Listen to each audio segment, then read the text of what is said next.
Hi friends, welcome back to my channel. ఈరోజు ఈ వీడియోలో చుక్కకూర పెసరపప్పు ఎలాగా ప్రిపేర్ చేసుకోవాలనేది ఈ వీడియోలో చూపిస్తున్నాను. ఇది చాలా టేస్టీగా ఉంటుంది. ఇది చపాతీలో కానీ లేదా రైస్లో కానీ వేడివేడిగా తింటే పుల్ల పుల్లగా చాలా టేస్టీగా ఉంటుంది. ఎలా ప్రిపేర్ చేసుకోవాలో చూసేద్దాం.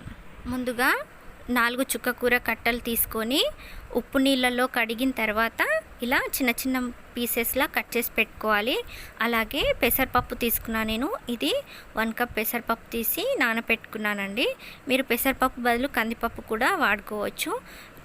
ఈ పచ్చిమిర్చి వచ్చేసి 6 పచ్చిమిర్చి తీసుకొని కట్ చేసి పెట్టాను. అలాగే పెద్ద సైజ్ టమాటో ఒకటి తీసుకొని కట్ చేసి పెట్టుకున్నాను. ఇప్పుడు ఒకటి ప్రెషర్ కుక్కర్ తీసుకొని ఇందులో మనం ఇవన్నీ యాడ్ చేసుకోవాలి. ముందుగా మనం పెట్టుకున్న పెసరపప్పుని అందులో వేసేసుకోవాలి. అలాగే కట్ చేసి పెట్టుకున్న చుక్కకూర, అలాగే పచ్చిమిర్చి అనేది మనకు టేస్ట్కి సరిపడా, అంటే నేను 5 నుండి 6 పచ్చిమిర్చి తీసి ఇలా కట్ చేసి పెట్టుకున్నాను. కట్ చేసి పెట్టుకున్న టమాటా కూడా ఇందులో యాడ్ చేసేసుకుందాము. అలాగే 1/2 టేబుల్ స్పూన్ వరకు పసుపు వేసుకోవాలి. ఇందులో కొద్దిగా ఆయిల్ యాడ్ చేసుకోవాలి. అలాగే ఇది ఉడికేట్టుగా గ్లాస్న్నర వాటర్ యాడ్ చేసుకొని మూత పెట్టేసుకొని ఇప్పుడు 3 విజిల్స్ వచ్చేంత వరకు స్టవ్ పైన పెట్టుకోవాలి. మీడియం ఫ్లేమ్ పెట్టుకొని ఉడికించుకోవాలి. చూడండి, 3 విజిల్స్ తర్వాత ప్రెషర్ అంతా తీసేసి ఇలా ఉడికిపోయింది. చూడండి, మనకు ఇలా ఉడికితే సరిపోతుంది.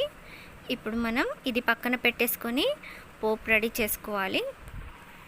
ఇలా పెసరపప్పు కాంబినేషనే కాదండి, కందిపప్పు కూడా ఇందులో యాడ్ చేసుకోవచ్చు. చాలా టేస్టీగా ఉంటుంది. ఇప్పుడు స్టవ్ ఆన్ చేసి పోపు కోసం గిన్నె పెట్టేసుకోవాలి. గిన్నె వేడెక్కిందండి. ఇందులో 3 నుండి 4 టేబుల్ స్పూన్ల వరకు ఆయిల్ వేసుకోవాలి. ఇప్పుడు ఆయిల్ వేడెక్కిన తర్వాత ఇలా 4 వెల్లుల్లి రెబ్బలు తీసుకొని కచ్చపచ్చగా దంచి అందులో వేసేసుకోవాలి. ఇది కొద్దిగా ఆయిల్లో ఫ్రై అయిన తర్వాత మనం మిగతా పోపు దినుసులు వేసుకోవాలండి. ముందుగా ఆవాలు వేసాను, అలాగే జీలకర్ర. ఇప్పుడు 3 నుండి 4 ఎండుమిర్చి తీసుకొని టేస్ట్ కోసం అండి ఇది ఆయిల్లో ఫ్రై చేసుకోవాలి. అలాగే కరివేపాకు రెబ్బలు కూడా వేసుకోవాలి.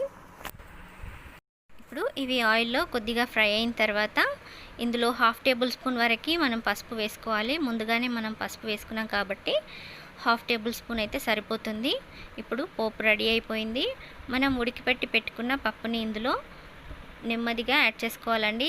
ఆయిల్ దగ్గర చాలా జాగ్రత్తగా ఉండాలి. ఇలా పోపులో మొత్తం వేసేసి మీడియం ఫ్లేమ్ పెట్టుకొని ఒక 10 నిమిషాల పాటు ఉడకపెట్టుకుంటే మనకు చుక్కకూర పప్పు అనేది రెడీ అయిపోతుంది. ఇలా ఒకసారి అంతా కలిసే విధంగా ఒకసారి కలుపుకొని ఒక 10 నిమిషాల పాటు ఉడకపెట్టుకుంటే సరిపోతుంది. ఇందులో టేస్ట్ కోసం సాల్ట్ యాడ్ చేసుకోవాలి. మనం సాల్ట్ వేయలేదు కదా, 1/2 టేబుల్ స్పూన్ వరకు సాల్ట్ పడుతుందండి. మీరు టేస్ట్ చూసి సాల్ట్ వేసుకోవాలి. ఇప్పుడు మనకు పప్పు రెడీ అయిపోయింది. ఇందులో ఫైనల్గా కొత్తిమీర వేసేస్తున్నాను.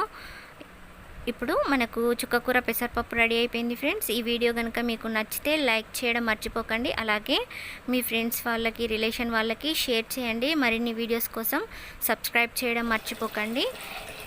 ఈ వీడియో చూసిన తర్వాత తప్పకుండా మీరు ట్రై చేసి మీ అభిప్రాయాలను కామెంట్ బాక్స్లో పెట్టండి. ఛానల్ని కొత్తగా చూసేవారైతే ఛానల్ని సబ్స్క్రైబ్ చేయడం మర్చిపోకండి. Thank you.